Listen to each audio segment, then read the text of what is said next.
Hi, it's me again with Corel Draw Tips and Tricks. And this video is going to be hopefully how to get your color palette back over to the side. Somebody sent me this file, and when I get open people's files, you can tell it's not mine because it's 11 by 8.5 and their nudge factor is 0.25 by 0.25. But they moved their color palette up here and they can't get it back, they can't grab it.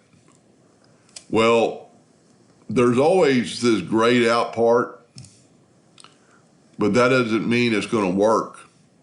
So what in this case we need to do is try to redock it, which is sometimes a little more difficult than you'd think, up in that corner.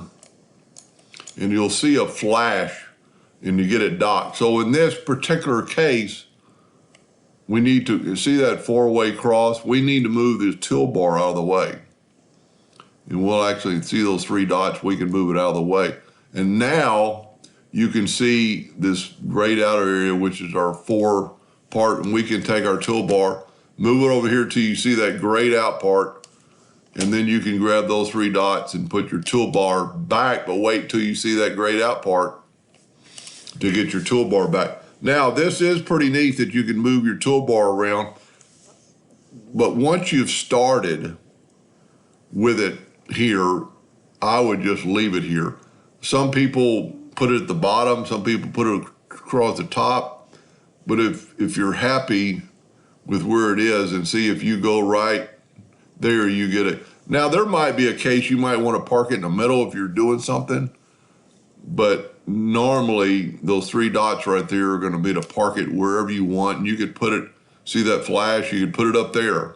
Now, that doesn't change anything, and that's pretty good, but you might run into a problem like they did and have it where you can't get it back.